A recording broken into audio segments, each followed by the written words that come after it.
Okay जी, आगे हम चल के बात करेंगे हैसअप की इम्प्लीमेंटेशन के लिए, उसकी एप्लीकेशन के लिए डिफरेंट गाइडलाइंस। ठीक है, सो सबसे पहले इस ज़मरे में हम बात करेंगे हैसअप के डिफरेंट स्टेप्स की, हैसअप की डिफरेंट स्टेजेस की इम्प्लीमेंटेशन के बारे में। आप लोगों ने अभी तक सुना होगा कि हैसअप की इम्प्लीमेंटेशन के 7 प्रिंसिपल्स हैं। ओके, इसके अलावा हैसअप की इम्प्लीमेंटेशन 12 स्टेप्स में होती है बेसिकली। ठीक है, इन 12 स्टेप्स में जो स्टेप 1 टू स्टेप 6 तक हम इसकी जो है ना वो बेसिक प्रेपरेशन करते हैं हैसअप की। ठीक है, उसके बाद स्टेप 6 से स्टेप 12 तक, मतलब ये जो 7 स्टेप्स हैं, इनको हम हैसअप के प्रिंसिपल्स बोलते हैं।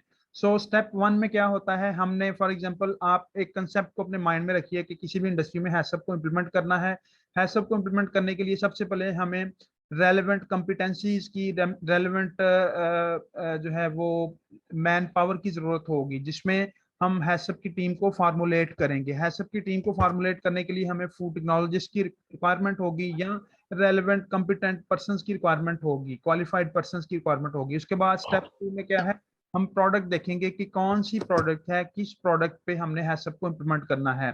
प्रोडक्ट रेंज देखेंगे। अब इसमें खास तौर पे एक चीज जानने वाली ये है कि हैसअप बेसिकली इंडस्ट्री स्पेसिफिक है या इसके अलावा इसको प्रोडक्ट बेस्ड भी बनाया जा सकता है, प्रोडक्ट के ऊपर भी इसको इम्प्लीमेंट किया जा सकता है। ठीक है, उसके बाद स्टेप 3 में हम देखेंगे कि जो प्रोडक्ट जिस पे हमने हैसअप को इम्प्लीमेंट करना है या जिस प्रोडक्शन सेटअप पे इम्प्लीमेंट करना है, वो प्रोडक्ट क्या डिजाइन कर रहा है या उस प्रोडक्ट का इंटेंडेड यूज क्या है। आइदर वो फूड कमोडिटी है, आइदर वो pharmaceutical based food commodity, sorry कोई फार्मास्यूटिकल आर्टिकल है, लाइक मेडिसिन है, इसके अलावा कोई न्यूट्रास्यूटिकल आर्टिकल है या व्हाट्सएवर, या कोई चिल्ड्रन के लिए स्पेसिफिकली कोई प्रोडक्ट डिजाइन की गई है, इन्फेंट फार्मूला है, प्रेग्नेंट वुमेन के लिए कोई फार्मूला डिजाइन किया गया है, या व्हाट्सएवर स्पोर्ट्समैन के लिए कोई प्रोडक्ट तैयार की जा रही है, व्हाट्सएवर। ठीक है, इंटेंडेड यूज कितना जाएगा, उसके अकॉर्डिंगली फर्दर हम चीजों को मॉडिफाई करेंगे। ठीक है,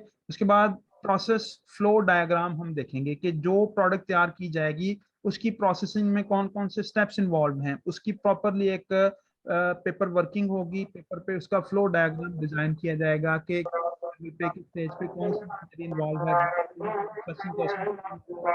प्रोसेस और प्रोसीजर हम देखेंगे। Then on site confirmation of process flow diagram, paper work कर लिया, उसके बाद हम ऑन साइट जाएंगे, उसको वेरीफाई करेंगे। ठीक है, अब उसके बाद फिर हम हैसअप स्टडी स्टार्ट कर देंगे। हैसअप स्टडी कैसे स्टार्ट करेंगे, प्रिंसिपल 1 से, लाइक सबसे पहले हम देखेंगे कि हैजर्ड आइडेंटिफाई किया जाएगा। ठीक है, हैजर्ड आइडेंटिफिकेशन में देखेंगे कि हैजर्ड किस नेचर का आ रहा है, फॉर एग्जांपल बायोलॉजिकल है, फिजिकल है, केमिकल है या बायोकेमिकल, व्हाटसोएवर हैजर्ड आइडेंटिफिकेशन होगी। उसके बाद उसके अकॉर्डिंगली हम उसकी जो है वो क्रिटिकल कंट्रोल पॉइंट डिटरमिन करेंगे। फॉर एग्जांपल फिजिकल हैजर्ड है, किसी प्रोडक्ट में हमारी जूसेस में इशू आ रहा है कि जी फॉर एग्जांपल कोई बाल गिर गया। ठीक है, एंड प्रोडक्ट में कंज्यूमर ने कंप्लेंट लॉन्च की कि जी आपके जूस में से बाल निकला है। ठीक है, अब बाल क्या है, फिजिकल नेचर का हैजर्ड है, हमने उसको आइडेंटिफाई करना है, उसके अगेंस्ट हमने क्रिटिकल कंट्रोल पॉइंट लगाना है कि किस किस स्टेज पे जो हमारी जूस प्रोडक्ट है वो मतलब वर्कर उसको अपने डायरेक्ट वे में उसको डील करता है। ठीक है, for example raw material receiving में हो सकता है, जूस की प्रोसेसिंग में, जूस की स्क्वीजिंग में हो सकता है, जूस की रेसिपी फार्मुलेशन में वर्कर इन्वॉल्व हो सकते हैं। ठीक है, उन स्टेजेस पे क्रिटिकल कंट्रोल पॉइंट लगेंगे, उसके अकॉर्डिंगली फिर हम फर्दर क्रिटिकल कंट्रोल लिमिट्स लगाएंगे, क्रिटिकल लिमिट्स लगाएंगे। फॉर एग्जांपल हमारे जूस में माइक्रोब्स का इशू आ रहा है, या water processing water treatment plant है, वहां पे इकोलाई का इशू आ रहा है, इकोलाई की मिकदार या नंबर ऑफ इकोलाई ज्यादा एंड रिजल्ट में आ रही है, हमें शो हो रही है। ठीक है, तो हम इकोलाई का फिर फर्दर क्रिटिकल लिमिट्स लगाएंगे जो हमारी पॉलिसी है उसके अकॉर्डिंगली। ठीक है, अगर फिर फर्दर हम देखेंगे कि हमारे सिस्टम में मॉनिटरिंग ऑफ सीसीपीज कैसे लगाई जा रही है, मतलब जो हमने क्रिटिकल कंट्रोल पॉइंट्स लगाए हैं उनको कैसे मॉनिटर किया जा रहा है, कैसे उन पे चेक एंड बैलेंस मेंटेन किया जा रहा है। फिर करेक्टिव एक्शंस की तरफ बात करेंगे कि जो इशू क्रिएट हो रहा है उसको कैसे करेक्शन की तरफ लेके जाएंगे, कैसे उसको रिजॉल्व करना है ऑन द स्पॉट। ठीक है, फिर उसके अगेंस्ट वेरिफिकेशन प्रोसीजर होगा, उसको वेरीफाई किया जाएगा कि आइदर जो हमने सिस्टम डिजाइन किया है वो एज पर स्टैंडर्ड उसको इम्प्लीमेंट भी कर रहा है या नहीं, ठीक है। उसके बाद फिर फर्दर इन सभी चीजों को दोहराते हुए हम ईच एंड एवरी स्टेप पे हम डॉक्यूमेंटेशन और रिकॉर्ड कीपिंग करेंगे, ठीक है। सो डॉक्यूमेंटेशन और रिकॉर्ड कीपिंग हर स्टेप पे बहुत ज्यादा इंपॉर्टेंट है, इसको हमने साथ साथ में मेंटेन करना है फॉर फ्यूचर कंसल्टेशन। ओके, तो अगर हम बात कर रहे हैं डिफरेंट काइंड्स ऑफ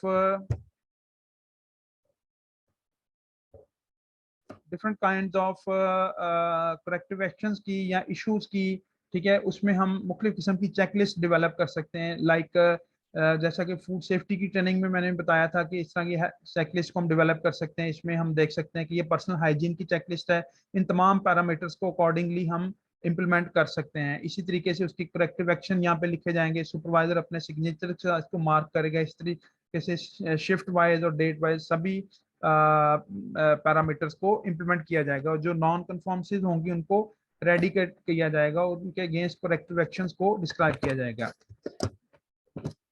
उसके बाद हैंड वॉशिंग और सैनिटाइजेशन की चेकलिस्ट है। अब फूड सेफ्टी के रूल के अकॉर्डिंगली हर 2 घंटे के बाद वर्कर को अपने हैंड वॉशिंग करनी है, ठीक है। सो इसी बेस पे हम चेकलिस्ट डेवलप कर लेते हैं। चेकलिस्ट को एज इट इज हमने प्रोसेसिंग में इम्प्लीमेंट करना है। ओके, अब हम हैसअप की सेल्फ असेसमेंट चेकलिस्ट की बात करेंगे, जिसको हमने अपनी कन्वीनियंस के लिए 2 मॉड्यूल्स में जो है वो डिवाइड किया है, ठीक है। मॉड्यूल में 1 में हम मैनेजमेंट सिस्टम से रिलेटेड चेकलिस्ट की बात करेंगे और मॉड्यूल 2 में हैसअप की इम्प्लीमेंटेशन की फर्दर बात होगी। सो अब हम मॉड्यूल 1 की बात करते हैं जो कि मैनेजमेंट के पार्ट में है। मैनेजमेंट सिस्टम में कंपनी का ओनर, बॉस, सीईओ या जनरल मैनेजमेंट आ जाती है, ठीक है।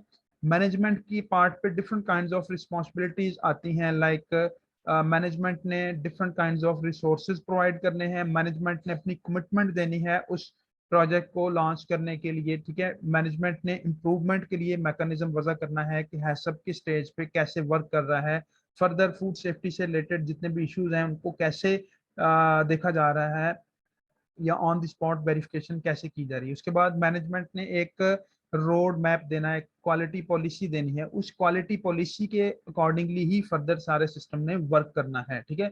देन फिर ऑर्गेनाइजेशनल जो है वो चार्ट डिफाइन किया जाएगा, ऑर्गेनोग्राम वजह किया जाएगा। ऑर्गेनोग्राम में जितने भी वर्कर्स हैं, एम्प्लॉइज हैं, उनकी duties, roles, responsibilities, job description, authoritative command या वर्किंग कमांड, सारी चीज़ों को डिफाइन किया जाएगा, ठीक है।